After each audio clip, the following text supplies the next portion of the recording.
Okay, so this is what Mike McDaniel said. And I think at this point, he probably wasn't expecting to still be employed by the Dolphins at this point, so it felt pretty unprepared that he had to go up there and look speak. at us.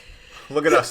Look at us. Thought? Not so me. He said, I don't have an opinion on the two teams in this game because we didn't participate in the game, in my opinion, Mike McDaniel said. And then he said their want to was there, but their desire to execute their actual assignment / game plan was not. He's just saying words. He's That's saying word salad. They won't play for me anymore. Fire me. Please fire me. Well, the week before, Tua was out there throwing everybody else under the bus. I'm like, everybody hates each other in that building. Speaking of getting the party started.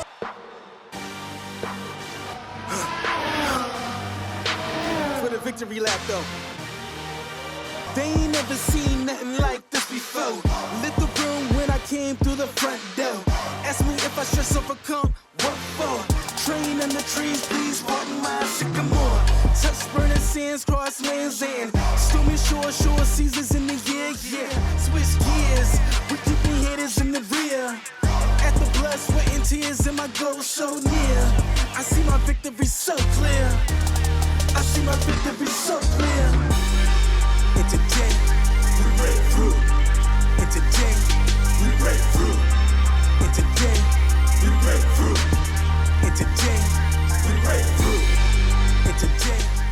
Hello, everybody, and welcome to episode 84 of the Gridiron Podcast. It's the only podcast in the world that combines all the grid of Formula One and the iron of American football. This is episode 84, the Antonio Brown episode. Well, I don't know. He's Jesus. Yeah, he's. Oh, okay. The Jordan Cameron episode. Okay. Could The also Joe be Juravicious episode. Could also be a Randy Moss episode. Yes, that is what it should He was be. in 84 at some point? All right. It's episode 84. We talk about Formula One and we talk about football on this podcast because we love them both equally. Most weekends.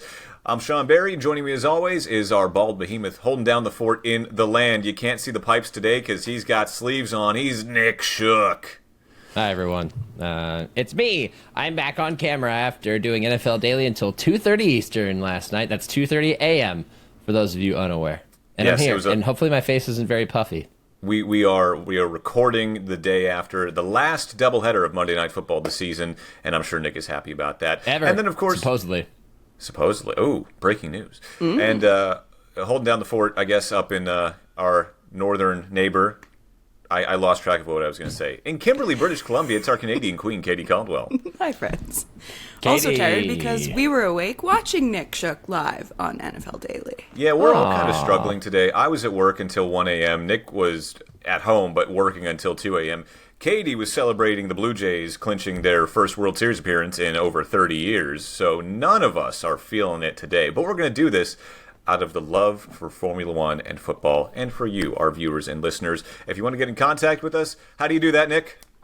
Well, you can email us on the emails at thegridironpodcast3@gmail.com. That's thegridironpodcast3. Damn those other two. At gmail.com. gets And what old, about does on it? social media, Katie? At Gridiron Pod, we have to check every single time. It's like we're unprepared that we say this. You I think run it's our Gridiron social Pod. media account. We have two now, because we're on TikTok as well. Find us on TikTok. We're on, Instagram at Gridiron Pod. I'm doing my And best then over here, email, Sean. It's all right. Classy San Diego. I'm Ron Burgundy. And then Nick on YouTube. At Gridiron Pod. Much Awesome. like the Instagram. YouTube.com/@Gridiron Pod. And One then day you can we'll have follow these us on- all ready when it comes to us. We should, yes. We're only 84 episodes into this one. You can find us also on social media. Our social media handles are at the bottom of our screen. Or if you're listening, wherever you find your favorite podcast, at Katie Loris. Loris? I never understood. How many years have we been friends and you've seen that written so many I have, times? but I It's always my handle assumed it was- everywhere. Katie Loris? I always assumed it was a middle name or something. Loris. What It is it? Now is. that we have... Okay. Now, It is yeah. my middle name. It's pronounced Loris. It's not Lori. Loris? Loris? Yeah, Loris. And And again, if you are in Quebec, does it just automatically transform into Katie Lohi? Yes. Okay. Loriz. That's 'Cause right. she brings the Riz to the pod. Makes up for all the Absolutely. Riz I don't have in real life. Her Riz cup runneth over on the Gridiron Pod. That's You what can they find me on say. social media at Sean Barie and Nick Shook at the Nick Shook because so many Nick Shooks exist. Enough for me to not be able to get at Nick Shook. What do you have to say Damn about that that? other guy. Damn that one other Nick Shook. That We get- Christian pastor in Indiana who blocked me because I harassed him trying to get the handle in 2011. His Screw that account guy. has since Yeah. been suspended. Guy. We got a lot to get to on episode 84 of the Gridiron Podcast. Week 8 of the NFL officially in the books. As we just said, it was a late night, so we'll get into all that. Plus, we've got the United States Grand Prix. Rock, flag, and eagle. We're going to talk about it. Max Verstappen. Objects in your rearview mirror are closer than they appear. We're going to start with the NFL because what a week it was. Starting with Thursday Night Football, my Steelers taking on the Bengals, and ending last night with the Seahawks beating the Houston Texans. Nick, you're our resident NFL.com talent writer, so I will ask you, where would you like to start? Honestly, the way that the workflow works for me every week, by the time we get to today, I forget that the Thursday night game to start the week even happened. It feels like it's part of Ages like ago. last week. Yeah, Yes. because it was last week. Yeah. Also, wasn't that week 7 in the NFL and we're heading into week 8? Or am I Yes, losing my correct. mind? That was Okay. week 7, and we Yes, are heading sorry. into week 8. Yeah. Sorry, I misspoke. Honestly, I didn't even hear you say that. That's where I'm at. Nick said before we got on here and recorded. Nick said, "Wow, week 8 already." So yeah, I that was in my head. I misspoke. Yeah, we're coming off week 7 in the NFL. Steelers lose to Jamar Chase and the Bengals because they don't know how to cover a slant. Go figure. That's all we need to say about that game. Slant and out route, 20 targets, 20 plus said- targets for Jamar Chase. Joe Flacco, new Bengal, beats the Steelers. Mike Tomlin rightfully pissed. I don't know what to tell you, Sean. Look, MVP they Joe say- Flacco. Yes. Is Joe Flacco elite? Joe Yeah. Flacco might be Essay, I elite. will. Yeah. They say 1 is the loneliest number. And on Thursday night, number 1 was the loneliest Bengal out there because there was hardly anybody ever within 10 yards of Jamar Chase. He absolutely dominated. Steelers deserve to lose that one. I'll wear that on the chin. Yeah. Let's move forward from that game. Yeah, we don't need to talk about that one because I really don't want to. It was a thrilling game. I mean, don't get me wrong. It was a It really was. It exciting game. absolutely was. The Unk Bowl delivered. The Icy Hot Bowl did deliver. I love Broderick Jones tackling Icy Hot Bowl. 44-year-old Aaron Rodgers. He's 41, but, you know. Yeah. Sunday. Weird early slate. Not a lot of close games. The Browns dropped the hammer on the Dolphins. I'm surprised Mike McDaniel is still employed right now. Why was he wearing sunglasses in a 'Cause rainy that's his afternoon in You Cleveland? want to talk about Riz, baby? You got it right there. It's You know- his you know that fashion His choice. scene- shtick works a lot better when the team's better, if I'm honest. Right. Yes. Right. It's he like looks like that a clown scene. if they're losing. It's like that scene from Step Brothers when they're interviewing with Seth Rogen for the job at the sporting goods store and wearing tuxedos, and John C. Reilly farts, and Seth Rogen goes, now the tuxedos kind of seem effed up. It's like, Mike, sunglasses kind of seem effed up now when you're losing 31-6 to the Browns. I can taste it. Can Yeah. I read his quote Ketchup? from after this game? It's on the tip of my Yeah. tongue. Okay, so this is what Mike McDaniel said. And I think at this point, he probably wasn't expecting to still be employed by the Dolphins at this point, so it felt pretty unprepared that he had to go Hey, up there and look speak. at us. Look at us. Look Who at would've us. thought? Not So me. he said, I don't have an opinion on the two teams in this game because we didn't participate in the game, in my opinion, Mike McDaniel said. And then he said their want to was there, but their desire to execute their actual assignment / game plan was not. He's just saying words. Like, He's That's word saying salad. they won't play for me anymore. Fire me. please fire me. While the week before, Tua was out there throwing everybody else under the bus. I'm like, everybody hates each other in that building. This is purely a vibes-based podcast. Is There we that go. the team with the worst Absolutely. vibe right now? Not Oh, even yeah. close. Yeah. From week 1 on, not even close. You lost in blowout fashion to the Colts in which your team looked disinterested. You lost a game against the Patriots you thought you should have won because you gave up a return touchdown to wipe out the lead that you just gained. You lost to the Browns, a team that can't figure out how to tie their own shoelaces. I mean, if anyone is happy, if anyone should be happy right now, it's Tyreek Hill, and he doesn't have a leg to stand on at the moment. Did you see his succession of tweets during the game on Sunday? Because he goes, God, man, watching your team on TV is really tough. And then there was like, all right, let's make a play here. And then the next tweet was like, oh, good to see Rashee Rice is back and balling. Let's go. Like, for the Chiefs, his old team. Yeah. Like, Tyreek Hill is losing interest in his own team's game while he's watching at home. That's how bad the Dolphins are. Yeah, I'm shocked he's still employed. And I think that quote kind of summarizes it, Katie, because after the game, he sounded like he had just been resigned to the fact that he was going to get fired. Like, he admitted that everybody needed to do better, including himself, but it sounded like he had no answers. And clearly with that response, he has no answers other than, hey, we suck. And they don't play for me anymore, and I don't know what to do. Well, and Rappaport went on yesterday because I think everybody's expecting, like, what's going to happen to Mike McDaniel on Monday? He's obviously going to be fired. And then Rappaport went on air yesterday and said that McDaniel is still liked by Stephen Ross, and Ross wants to go forward. I feel like I'm going insane, but I mean, there's plenty of that's people the definition of insanity. I can like somebody and also understand and accept that they're a bad employee. Yeah. Two things can be true. At least with the Dolphins last season, the question heading into every matchup was which Dolphins team is going to arrive. Are they going to put up a 70 burger or are they going to score 3 points? We don't know. At least we know which Dolphins team is arriving, and it's a piss poor ass team this year. Yeah, I'm shocked that we actually started here. I don't know if I necessarily wanted to guide us to this point, but that is where we started. Dolphins in a bad place. Browns get a win, which is nice for them, but they still stink too. If we move forward through the schedule in the week, I thought that one of the bigger games that we were all anticipating was Colts-Chargers. And once again, the Colts passed every test. They didn't punt until like the fourth quarter. I know. I just watched this game earlier, and I'm like, it's like mid-third, and I'm like, God, I don't think the Colts have punted yet. Yeah. There was one drive where they converted 3 fourth downs, including their touchdown pass to Michael Pittman. Like, they are a machine. I can't find reasons to hate other than maybe their soft schedule. They went out there and dominated the Chargers. They went up 23-3 at halftime. They owned that entire day. They are looking like the team that's 6-1 right now, one of the better teams in the NFL. And I don't have anything further to say. It's getting harder to poke holes in their success because at the beginning it was, oh, look who they played. They played the Raiders. They played and then all of a sudden it's like, well, they did play the Broncos defense. That's pretty good. The Chargers defense is also pretty good. Like, it's getting to a point where we can't say the schedule game anymore. The Colts are good. The Colts are good for a reason. They look complete in every area of the game. They're so fun to watch. They're one of those teams that now we can say they can just beat you in so many ways. Oh, which I did not expect to be saying. We're back. With Daniel Jones this season. We are so back. Well, it really helps when you have Jonathan Taylor just running through defenses. To use a term that Mark Schlereth used during his broadcast of the Panthers game on Sunday, unmolested through the defense.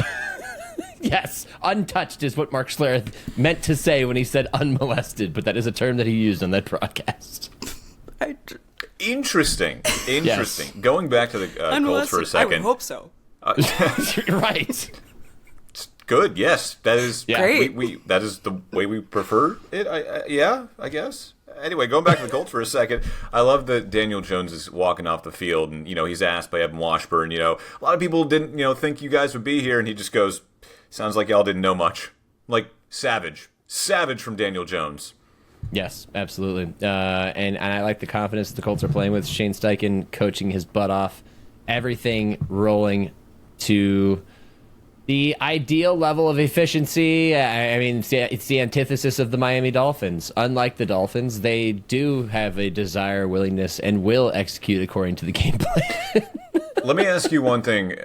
So we said how bad the vibes were, and we had a viewer comment saying even the Jets have better vibes, and they don't have a win to speak of. Is Aaron Glenn going to make it through the season? Yeah, I think so. Is Justin Fields? No. But I think Aaron Glenn will. Look, these things don't happen overnight. The Jets have been competitive in some games.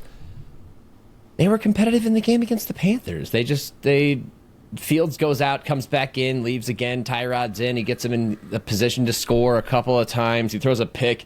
J.C. Horn made 2 of the best interceptions I've seen all year in that game, including one on a pass that should have been a touchdown, and he just reached up with one hand and stole it for an interception in the end zone. Tyrod put the ball on his guy in the right spot, and then he made another pick down the sideline that was just as impressive. And the Panthers are playing good football right now at 4-3, winners of I think a couple in a row, 2 or 3 in a row, and 3, yeah. and sometimes with the Jets, you run into situations like this where you realize, hey, we were competitive. I think that like teams eventually turn a corner as long as they're not getting blown out, and largely the Jets haven't been blown out all that much this season. It's just that we can kind of trace their problems back to their quarterback and their offensive line, and also their issue with turnovers, and those are all things that can be corrected, but they're kind of player mistakes, not Aaron Glenn's fault. So I think they give him the season. Hopefully they show some signs of progress. We are only entering week 8. There's still half of a season, more than half of a season to go for him to demonstrate some progress. So I think he will survive, and they'll probably be picking in the top 5, or he has a little bit of an Eric Mangini run where they win their last 4 games of the season to save his job. I think one of those 2 things is certainly possible, but I don't think he gets fired. I do think Justin Fields ends up getting benched for Tyrod, which is something that we talked about on NFL Daily, a month ago, when Tyrod had to play a game for Fields because Fields had suffered a concussion, and then afterward they were like, "Are they going to go to Tyrod again?" And Greg said, that no, of course they're going to go back to Fields. They paid him the money, and I get that, but the offense does look better with Tyrod in there, and sucks for me. But like I said last week on this show, I'm ready. I'm the last guy on the Justin Fields ship, and I'm ready to jump overboard because, give me the last life raft. Just give me a piece of wood that's going to float. I got to get off this ship. It's not working out. It is amazing that, Fields goes to the Jets, Rodgers comes to the Steelers, and one looks significantly better than the other. Except in that Week 1 game. Because Justin Fields had a great Week 1 game, and genuinely I was happy for him because, I like Justin Fields. I wanted the Steelers to re-sign him. Boy, am I glad I don't make the decisions for the Pittsburgh Steelers. Yeah, I think it really comes down to the fact that he's running into the same issues he ran into in Chicago, which is he doesn't trust his offensive line, and it messes with his processing. The week earlier, before this week, so what is that, Week 6, that game the Jets played, there's guys open, and he's just not seeing them because he's pulling his eyes down very quickly in another very winnable game against the Broncos. And that's, again, why I think Glenn keeps his job, is because they're competing. They're just held back by the situation at quarterback, which is why I think they go to Tyrod and just see what happens from there. Moving on. How about some more Sunday games? The Broncos. What the hell happened? That was insane. The Broncos scored 33 points. Not even 33 unanswered points. 33 points in the fourth quarter. And beat the Giants on a last-second field goal. The most points scored by a team after getting shut out in the first 3 quarters in NFL history. Yeah. The Denver Broncos could be seen as a potential Super Bowl contender if they would just figure out how to play well before the fourth quarter. It has been the story for them in a couple of games this year, and I actually jokingly tweeted about it late third quarter in this game. I was like, the Broncos are just setting us up for a 21-point comeback in the fourth quarter. Turns out it was 33 points. We got them right where we want them, guys. Yeah, exactly. I'm just like, guys, what the hell? Bo Nix has been very up and down. I have not gotten a lot of pushback from Broncos fans on where he's been in the QB index because they also see what I'm seeing, which is that he's just inconsistent right now. I felt like a lot of their offense, the likelihood that they would succeed was based on the running game, which is true for a lot of offenses, but especially this one because they have a good offensive line. They didn't even run the ball well, and they didn't get a lot of those yards until late in that game with J.K. Dobbins. Jesus, I just got a cough. Yet out of nowhere, they suddenly find life in the fourth quarter with their backs absolutely against the wall. Like they're down multiple scores with 5.5 minutes to go, and then they get a fortuitous interception because Jackson Dart decides to just put one in their pocket, and it opens the door for them to come back. You could say the Broncos is an incredible comeback, which it was. It was also a Giants meltdown, at least in certain stages. And yet the Giants found a way to get down the field and score again. And the Broncos come right back and hit 2 deep passes and end up kicking the game-winning field goal. Broncos fans, I know that you're with me on this. Why does your team have to make it so hard? Why do you have to make it so difficult for me? Yes, it is. Yeah. Inconsistent's the right word, Nick. And I don't want to say they're a Super Bowl contender, even though I know on their best day they probably are. But on their normal day, I don't know what they are. Because of all the parity in the NFL, I feel like 75% of teams right now are a Super Bowl contender because we cannot actually tell who's good. We can tell a few of them who are bad, but none of us know who's actually good. which is why I'm getting my ass kicked in picks every week because the Commanders. Oh yeah, they'll be able to move the ball against the Cowboys. Nope, they lose by 22. Jaden Daniels gets hurt. They leave. The Packers have to go all the way to the end to beat the Cardinals. The Broncos, you would think they would handle the Giants. It takes them until the final minute of the game to do that. Like it's just. The parity is making everything very unpredictable, which makes for a good product because everybody seems to feel as if they have a chance every game. But yeah, it's like 75% might be a little much, but like Greg and I did, what teams could we see making the Super Bowl? And we, with his encouragement, picked 16 teams. Now, me being a hater, I had 5. So I had to open the door to another 11. But like that's just where we are. Like we don't know what's going on. We don't know what to expect from this league right now. And I felt like that game was definitely an example of it. I have one Super Bowl contender I could. Bro, sorry. Go ahead, Katie. No, who's your Super Bowl contender? I know who it is. The Lions. Who is it, Nick? Who is it, Nick? The Pittsburgh Steelers. No, Jesus Christ, no. I wouldn't even put no. No, the Kansas City Chiefs. Christ. I don't believe you, but okay. You don't think the Kansas? Oh no, I'm talking about your claim that you don't think the Steelers are Super Bowl contenders. I don't believe you. No, but guys, I think the Chiefs are back. I think they're back. You think? You think? Yeah. The Chiefs. We've talked about this for weeks. We've talked about this for weeks, and then they just come out and drop a freaking bomb on the Raiders had 30 plays from scrimmage. I've never seen that. Like 30 plays. They went 3 and out so many freaking times that they ended with 30 plays from scrimmage. Was it 30 or was it 29 total plays? Even when the Chiefs were 0-2, even when they started the season 0-2, with losses to the Chargers, and then it was the Bills, right? No, Eagles. Sorry, Eagles. Yeah. All right. So when they lost the Chargers and Eagles to start the season, we sat here and said, "Yeah, they're 0-2. We're not going to count them out." No. This isn't. And then they're sitting there at 2-3. No, we're not going to count them out. This is why. They get Rashee Rice back, and everything looks like hunky-dory now. They're the Kansas City Chiefs again. Yeah, if you want to apply the whole like they haven't played anybody thing to their schedule, I mean, they beat the Ravens with Lamar. Lamar got hurt in that game.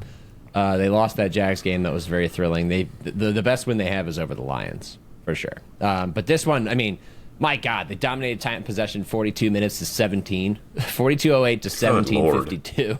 Like, the condensed games, how I watch games every week before I dive into actual, like, all 22. Usually they're like, you might luck out and get like a 36-minute game. Most of them are like 38 to 42. Some get as high as 45 or 46, especially if it goes to overtime. This game came in at 32 minutes. No. It got so bad. It got so bad we saw Kenny Pickett taking snap. And fumble. Notice I didn't say snaps. We saw Kenny Pickett taking snap for the Las Vegas Raiders. We saw Kenny First snap take and the he field. fumbles. Yeah. It was such a lopsided game that the Chiefs kneeled it down 3 times and then punted. They were like, we know we can't even finish the clock here. We don't care. We're still going to kneel it down 3 times and just punt it back to you. Oh, my gosh. Yeah, the Chiefs are for real, man. And everybody's going to give me shit for where I put Patrick Mahomes in the QB index. I don't care. He's playing great football. They're playing great football. Where is he this week? He was number 2. Okay. And, spoiler, he's probably be number 1 this week. After you hear that, fans? Nick Shook doesn't give any S's what you think. So send him all your hate mail. Tweet at him. You know. Actually, let's do this. We should do mean tweets, right? We've talked about this before, doing mean tweets on our show. Let's go over to the old inbox on the public account real quick. Mine are far too dark for the public domain. Mine will not be included okay, here. So they literally come from the dark web, Katie. I would love to name these people, but I'm not going to do that. From one person, you're an... Is yours spelled correctly? No, YOU''RE. Good question, Katie. Good follow. Your and index rankings are dumb. ... You don't watch football and are an idiot. Thank you. Is so R well at thought least out. spelled right? Are an idiot. But I'm glad. I had a guy who jumped in there and said you're an F star asterisk idiot. So thank you for censoring your anger. The message he was still actually received. censored himself? Yeah. Oh yeah. Oh. You're I love that you knew it was a him. star idiot. Which it's funny because that could be about anything. He didn't have any follow-up context there. And then our last one that we're going to highlight today, you are, as in you are, like letter U and then R. a dumbass for that QB list. Thank you. Thank you for coming to my TED Talk. Thank you for reading. Yeah. We should honestly put these up on the screen for our viewers next time. I prefer more of these because at least that means people are reading and engaging. But Patrick Mahomes is going to move up because he's playing fantastically. The Chiefs just are. I mean, he's in complete control. And who was number one on your index last week, Nick? Baker Mayfield and transition. There we go. The That's Monday what we Nighter. in biz call a segue. Yes. Yeah, last night, Monday Night Football, Bucs taking on the Lions. Probably the matchup most people were looking forward to this week. 5-1 versus 4-2. You know, who's the class of the NFC? The Lions, honestly. I mean, they bottled up that Buccaneers offense. They had Emeka Egbuka coming back off a hamstring injury that kept him out of the second half against the Niners. They had Mike Evans coming back. Both definitely weren't at 100%. And then Mike Evans, heartbreaking, breaks his clavicle and suffers a concussion in the first half of that game, leaves. It's entirely possible that we have seen Mike Evans play his last snap, maybe in the NFL. I don't know. I hope not, but it's entirely possible. And the Bucs go on to lose 24-9, and it didn't even seem that close.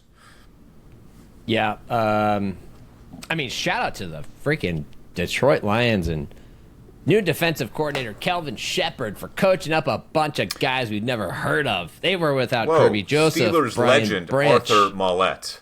Yes. He's done an AFC North tour of his own, by the way. Calvin Shepard coaches up a group that is missing Brian Branch because he, punched Juju Smith-Schuster in the face after their loss to the Chiefs. They don't have Kirby Joseph is hurt. Yeah, they don't have Terrion Arnold. They don't have DJ Reed. That's like their four top corners, or top defensive backs, not corners, but defensive backs. That's both their starting safeties. As Sean goes dark on the screen, and now he's back. He just went on his own darkness retreat. And yet mandatory for Steelers fans these days. Yes, it is. They hold the Buccaneers to 4-16 on third down, 251 yards of total offense. They get 2 turnovers. The Bucs don't run the ball well at all. 10 for 38 for Rashad White. Did not have Bucky Irving. The Bucs also were missing guys. That we know that they've missed 2 of their starting offensive linemen for significant portions of the season, 3 sometimes, although Wirfs has come back since then. They didn't have Mike Evans. They didn't have Chris Godwin. Emeka Egbuka did not look like he was at 100% after that hamstring injury. They were banged up too, but wow. Did the Lions do a great job of shutting down Baker Mayfield and making him look uncomfortable and sped up and not like the quarterback we'd seen in the first 6 weeks of the season. The Bucs have been banged up since training camp, and that's what's made their story so cool this first part of the season is they found ways, right? They were the cardiac Bucs there for a while. Last week, they have their biggest margin of victory of the entire season when they beat the Niners 30-19. Like, everyone in the locker room afterwards was telling me, yeah, it was kind of nice. We could just bleed out the clock and, relax a little bit.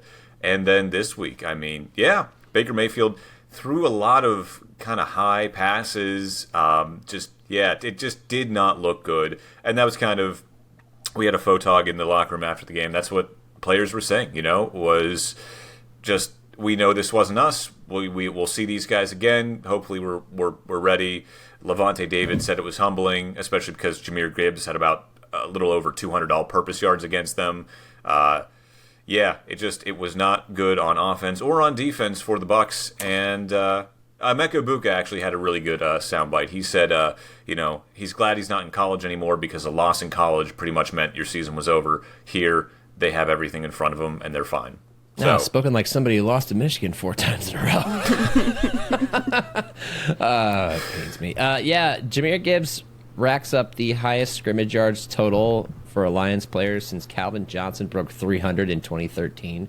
That was the kind of night he had. He ripped off a 78-yard touchdown run. He had a 5-yarder in which he had to spin around traffic and fall across the goal line. He caught a 30-yard pass in the second play of the game to key their first touchdown drive.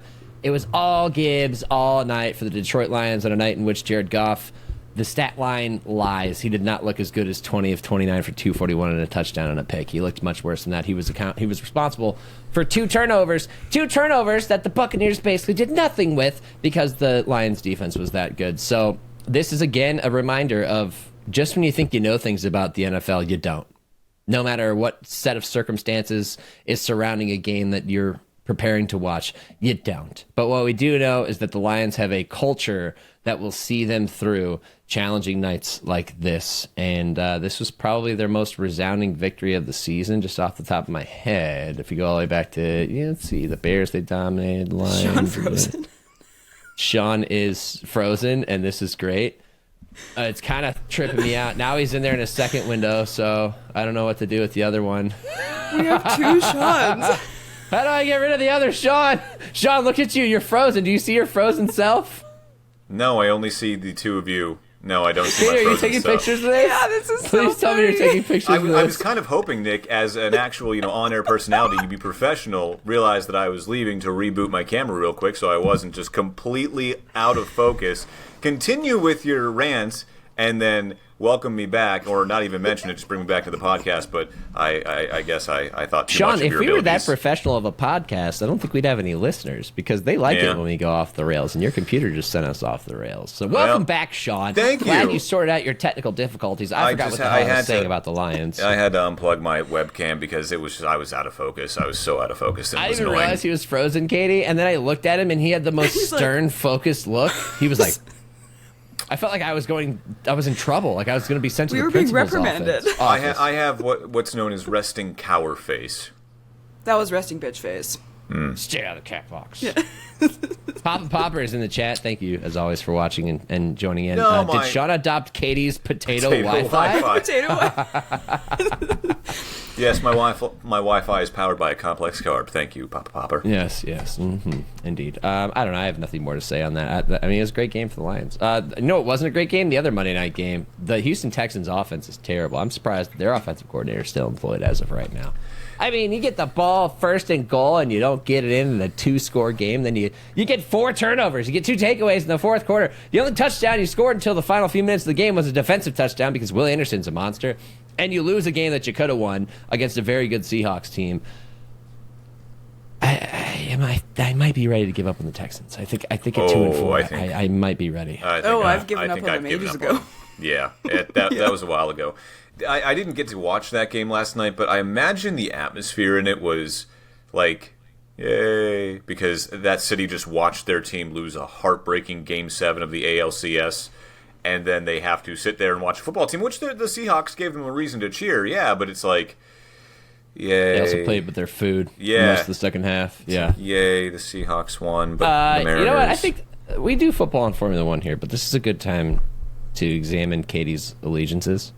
Because Katie is essentially a pseudo-Pacific Northwesterner, like she lives in Canada, in the western portion of it. Southwest in Canada. Yes, right. So that's why I said pseudo, as in she's Pacific Westerner. I don't know, she's up there somewhere, okay? And that makes her usually pretty sympathetic to Seattle teams. But last night, Katie found herself in a weird spot where the Toronto Blue Jays were playing the Seattle Mariners, Game 7 of the ALCS. And Katie was very firmly on the side of the Toronto Blue Jays, which leads me to my next question. Katie, did you ever have any internal conflict over who you might cheer for in this series? Oh, absolutely. The Mariners are my second favorite team. Like, I'll cheer for them if they're not playing the Blue Jays. And for a long time, I felt a bit split between them just because BC is a lot of Mariners fans and a lot of Seahawks fans. Like, a lot of people in Vancouver have season tickets and they drive down for the games. And there is definitely a big, like, Toronto versus West Coast vibe in Canada. Like, when I went to school in Toronto, it felt like I was abandoning everything I knew and loved. Like, it felt like I was cheating on my belief system. But the Jays, because in every single one of my jobs, we've all covered the Jays. Like, they are truly Canada's team.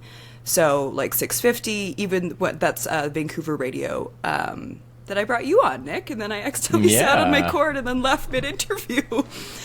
And now look where we are. But even doing 650, like, we were still we were still mostly Blue Jays. So, and then when I moved to Toronto and then lived there and then went to a bunch of Jays games, like, it really, really cemented to me, okay, I'm Jays first, Mariners second. But no matter who it was going to be fuck the Dodgers. Like, I would have been cheering for the Mariners so hard in the next series. It kind of sucked that they had to play each other, but I'm glad that it was when it's down to 3 teams left. But I started to feel like, and especially in our current geopolitical situation, it feels like everybody is firmly Team Canada right now. It's hard to cheer for an American team over a Canadian one right now. And it is fun. Like, we haven't seen this in 33 years, and it feels like the Raptors championship where everyone, like, across all of the whole country, all of our commercials are all about the Blue Jays. Like, everybody really has bought in, and I just keep getting goosebumps as I think about it. Like, the Jays did become really special to me when I lived in Toronto. That is cool. Especially coming off a Four Nations championship. It's an Olympic year in the NHL, and that Canadian team is going to be nasty. Yeah. It's a good time to be a Canadian sports fan. It is, very much forgot about the Raptors championship. Because they kind of won it by default because the Warriors fell apart health-wise, but... Kevin Durant tearing his Achilles didn't matter? I will not accept that argument. That was the Kawhi Leonard year. They won it by Klay default. Thompson getting hurt didn't matter? It's like the 2015 Cavs. They were LeBron and Matthew Dellavedova. Of course the Warriors won. All right, this is not a basketball or baseball podcast. Let's shift gears. I think we talked about all we needed to talk about in the NFL, right, Nick? I'm sorry, not to take away your excitement for this, but I don't know if I'm just tired from being up late, but I'm tired of Week 7. Okay. On to Week 8, and on to the United States Grand Prix. No, okay, I thought I was going to get like, woo, yeah, right, yeah, USA. No, okay, yeah. Couldn't be me. I thought I was going to get something out of it, but, Nick took a drink of water, Katie's just sitting there in silence. Sorry, I'm just Everyone knows my here. America feelings right now. Well, then let's come to the United States of America, Austin for the US Grand Prix. Sprint weekend, and once again, Max Verstappen. Cue the music. Nick will put it in editing. Max Verstappen. Max Verstappen. Max Verstappen taking home P1 in not just the Grand Prix, but also the sprint race. Mm-hmm. Oh, man. He came off of the summer break 100 points behind Oscar Piastri, who is still leading the championship, but he's leading it now by 40 points. Top 3 drivers separated by 40 points. This is insane. Oscar's 14 points ahead of Lando, and then Max is 26 points behind Lando as well. So, this is going to be an interesting last 5 races of the season, and I kind of had this... 2 more sprint races. I had a cool moment last night where I was just kind of researching, like, oh yeah, what's left on the calendar? There's 5 races. Which races are left on the calendar? I know we're going to Mexico next. I know there's Vegas left. Where are we going? And it clicked to me that there are actually 5 races, 2 sprint races left, and 40 points separate the top 3 drivers. I don't care means the who you're sprints rooting matter. for. I don't care who you're rooting for. This is awesome. Yes, and the sprints matter. Sorry to you haters of the sprint, Sean and Katie, but the sprints matter, baby. Those points are valuable. Matter. They're valuable now. What happened in the sprint this weekend, Nick? Max won. Max dominated the whole freaking weekend. Okay, thanks. Yes, Max won the sprint race. What happened at turn 1, Nick? You recap it. I've talked enough right now. You do it. Nick clearly didn't watch the sprint race. It's okay. Papaya rules. But... Papaya rules, once again, just getting caught up in one another. This time it's Oscar Piastri crashing into Lando Norris, costing them both a DNF. Although that's not really a great recap of it. It was Oscar Piastri crashing into Nico Hülkenberg, and because he hit Nico, he spun around and then hit Lando, causing Lando to DNF, and then Oscar DNF like half a lap later. So... double DNF for McLaren. That cost them some valuable points, considering Max went on to win it. And then in the race, it was Max Verstappen from Lando Norris in P2, Charles Leclerc P3. That was an epic race between Charles and Lando there, twice on track. Oscar coming home P5. What do we make of that lap 1 incident on the sprint race, Katie? The incident? Well, this is what proves my point of why the sprint races suck ass, because think about how big of a story that would be if that was actually in the Grand Prix and it meant something instead of just losing out on a potential 8 points. Like, when I watched that happen, it was like, oh, I just so wish this was the storyline tomorrow. Because even in, like, a bunch of recaps that I've listened to about the Grand Prix, it's more of just, like, a footnote that, yeah, in the sprint they crashed into each other. That would have been such a crazier storyline if that was actually happening on the Sunday, but because it happened on the Saturday, then it's like, oh, and then Max won again on Sunday. That's why I just don't like the sprint races, because even when something really big happens like that does shift a championship race so much, it's like, oh no, we lost out on potential 8 points, which I know was a big deal, but it's not 25. What about Zach Brown, CEO of McLaren, calling Nico Hülkenberg amateur hour driving? When it was that was a racing incident. Yeah, it wasn't his fault. That was not Nico's fault. That was Oscar's fault. What really happened was it was a chain reaction, starting with how Lando reacted to Max. Yes. And then Oscar tried to tuck in behind Lando, and boom, there's Nico Hülkenberg just sitting there waiting to get hit. I don't care. Wasn't Fernando kind of just like? Yeah, Fernando was off to the side. Yeah. Yeah. I don't care what series it is. I don't care if it's MotoGP, if it's F1, NASCAR also races at COTA. I don't care which one it is. That turn is one of the most exciting corners in racing. It's especially on lap 1, because you are heading full steam ahead up a hill and then have a sharp left-hand turn. There is going to be traffic all around you, and that's what makes that turn. If you've never seen the NASCAR race at COTA, I would highly recommend it, because that's like a demolition derby around that corner. It's awesome. And you knew, hey, there's probably going to be a car next to me. It's like driving on a busy highway during rush hour. It is a blind turn, though. You need to anticipate there's probably going to be a car to your right and to your left. Defensive driving. And Oscar just kind of threw it over there. I would put this one solely on Oscar. Not that I'm like hammering him for it, but it wasn't Nico Hülkenberg's fault. He was just there. Mm-hmm. I really don't blame it on anybody, to be honest with you. Either. I think it was all just reaction to how they approached the hill, and Max obviously in the lead, Lando right behind him, and Oscar, I guess, got a little cheeky, like trying to slide underneath him, but he really just tucked his car underneath. Like he had that was the only place he could go because of how closely he followed, and then Nico was just doing his thing too. The worst part about it, I think, is Fernando getting a puncture because he's just like a drive-by casualty to this whole thing, and you can immediately see his tire just boom flat. But it also gave us a very great moment, which was one of my favorite moments in F1 when collisions happen: a stray tire rolling down the track. They show the shot of them coming down the hill into turn 2, and there's just a tire, just a random tire going down the track. Oh, there it goes. It's still rolling. The tumbleweed of F1.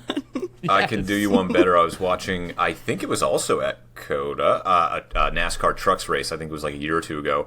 And someone's back axle, the entire back axle with tires included, just rips off, and then you just see it rolling down the track, and it like goes into a ditch, and it's still rolling. It was still going.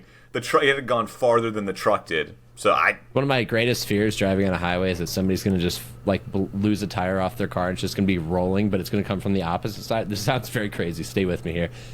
I'm driving down a freeway. There is no like wall on the inside. It's just like a grass median, and somebody's tire flies off their car coming in the opposite direction, and it just gets loose, and suddenly it hops the grass, berm or divider between, and comes toward me. And all of a sudden I'm driving and a runaway tire is approaching me. What am I going to do? It's going to hop the front of my truck and smash my windshield in and potentially kill me. These are the things I worry about. This is what my nightmares are made of. You know what's even scarier, because I've been in this position, is being the one where your wheel flies off. What do you do? I was on a very smoky, because it was fire season, mountain pass and had no cell phone service. And I was coming around this huge corner, and my front left wheel fell off. And if I had to just keep going around the corner, because if I went straight, I'm right off a cliff, I'm dead. So I had to keep going around with the no wheel, and then fired into the ditch. But then it was a blind corner, so I had to keep going far enough to fire it into. This was only like 2 years ago. I knew you guys when this happened. We've talked about this before. But the scariest moment was because I had no cell phone service, and the sun was going down, and this is when I had Carl, my dog. I'm looking at Carl being like, man, we can't sleep in the car because we're going to get hit as soon as the sun goes down, because there is a big construction zone, so there were no lines on the road. So if somebody comes around the corner, they're going right into my little Volkswagen Golf at the time. So I'm packing up Carl and I's stuff to go sleep in the forest, and then some guy came along that happened to be from my small town area, and then we just inched my car into the nearest town. It was very chaotic, easily the closest I've come to dying, but I almost had to go sleep up in the forest. I love how your on fire. solution It to was this very was dystopian. like, I'm going to go sleep in the forest with Carl. What were my other options, though? Like, How- I can't sleep in the car. It was a Walk. 40-minute drive. I couldn't walk. No. Oh, wow. Yeah, driving in British Columbia is very scary. This is why I live in a city. I feel like I've seen that horror movie before, you know? You sleep in the Same. forest, and the next thing you know, stuff starts happening. Yeah, no You no become bueno. survivalist cannibal. I don't know. That's crazy. Back to the race that we were discussing, though. Oh, right, yeah, Formula One, sorry. I was... Not a Yeah. good weekend. Or, I mean, it was a good weekend of racing. I thought it was pretty entertaining. It was, Did yeah. you? I Yeah. did, I was a bit yeah. bored Some by good it. battles. Some Yeah, good battles. especially that one between Lando and Charles, because Lando had to pass him twice on track because of their tire strategy, and both times, I mean, I thought that was really good defending from Charles, and I thought it was really good, you know, attacking from Lando twice, and Lando got the move done. Screw Charles you had a good guys, because race. you were texting me, you're like, I hope Charles holds him off. Well, it took him about 20 laps to get it done. It's not Made like a he was try racing for for the it. win.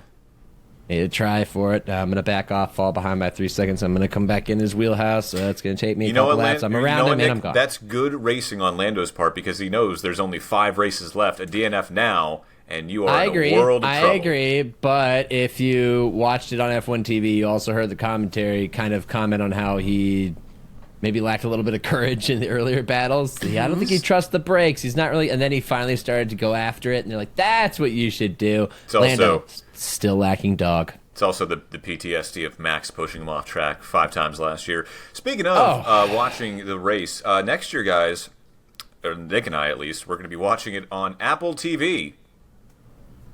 That's so wild. I know.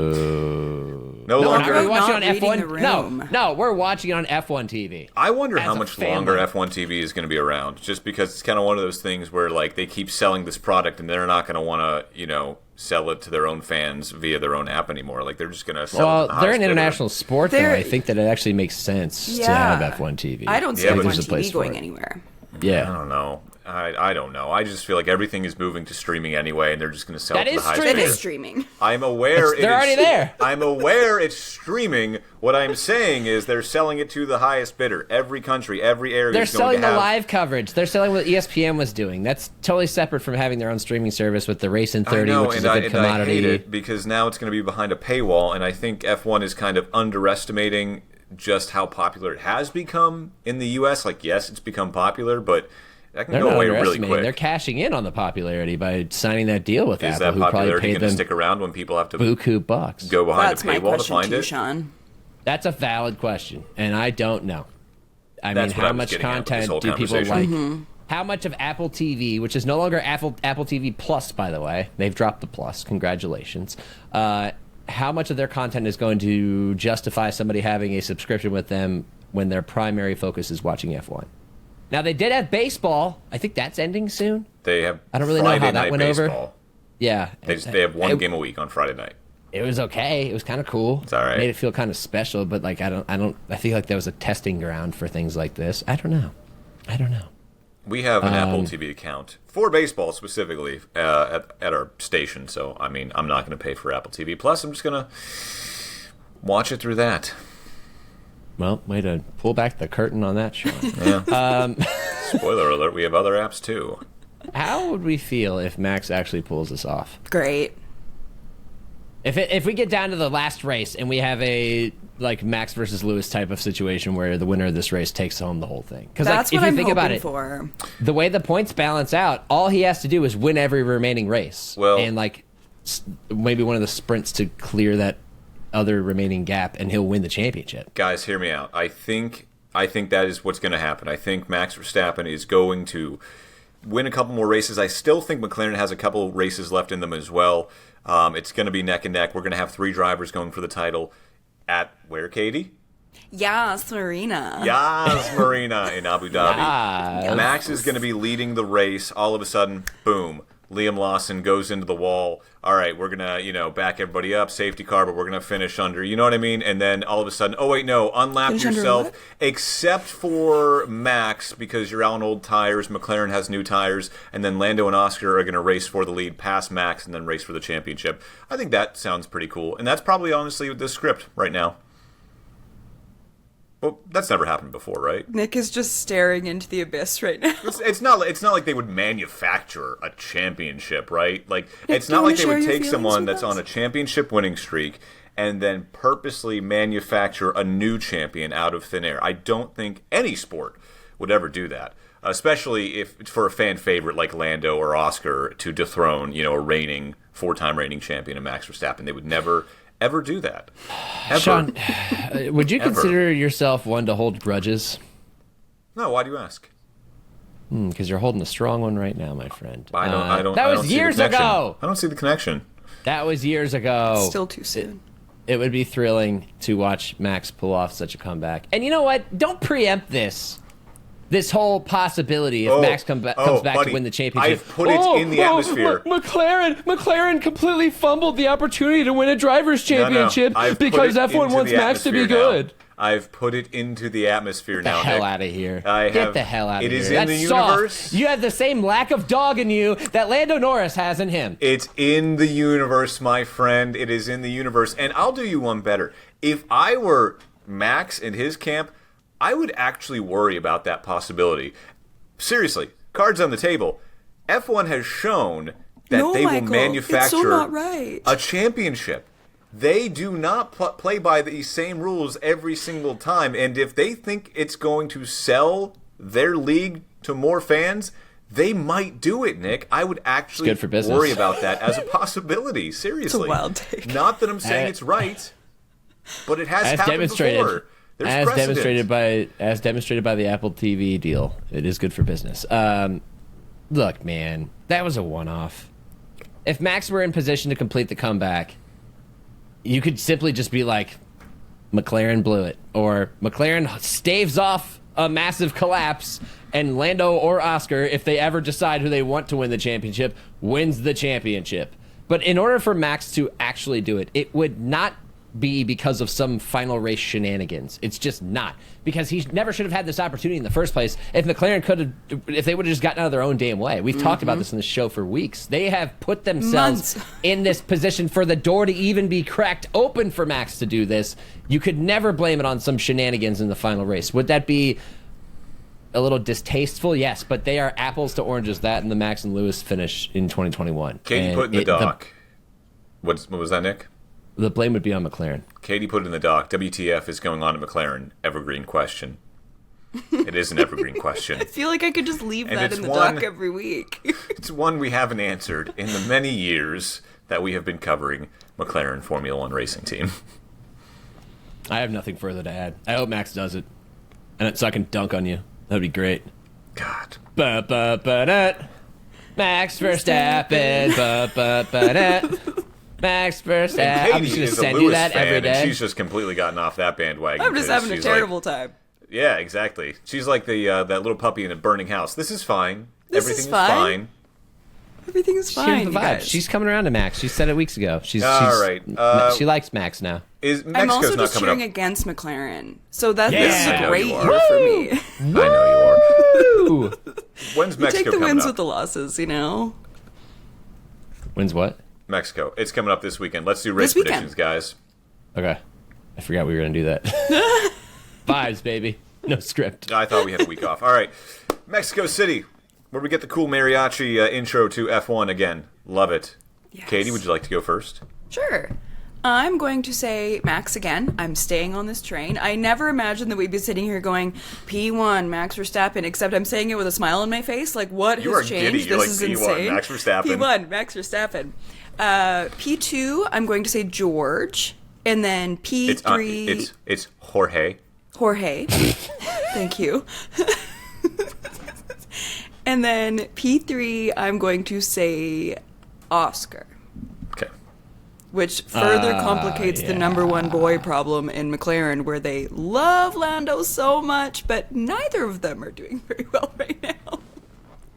I'm going to go I'm going to go Lando P1. I'm going to go Max P2, and I'll go Oscar P3.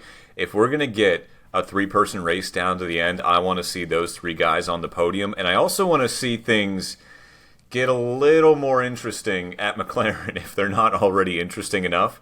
Because at some point, and I don't think it's going to happen, they're going to have to maybe choose someone here, even though Oscar is the current World Drivers' Championship leader. But if Lando wins a race and Oscar finishes 2 spots behind him, and Max also gains points on Oscar by beating him again, things are just going to continue to get tighter and tighter and tighter. And while I am rooting for McLaren, I'm also just rooting for a cool end of the season. So I'll take that top 3. It would be funny if Max ended up winning the championship because McLaren never ended up picking a number 1 driver, and then all these things come back to haunt them. Guys, I'm a McLaren fan, but I will fully admit they are bottling this. Yep. Nick and I have been saying that for over a calendar year. Yes, we have. I've agreed with you many times. Oh, I can't wait for that moment when Katie and I are proven right again. It's going to be sweet. Max Verstappen P1. I am fully on board the Max comeback train, and that car looks awesome. I don't know what they did. I know they fixed their aero, and it's just like taking it to a new level. And Max, of course, is the perfect driver to pilot it. He's going to win again.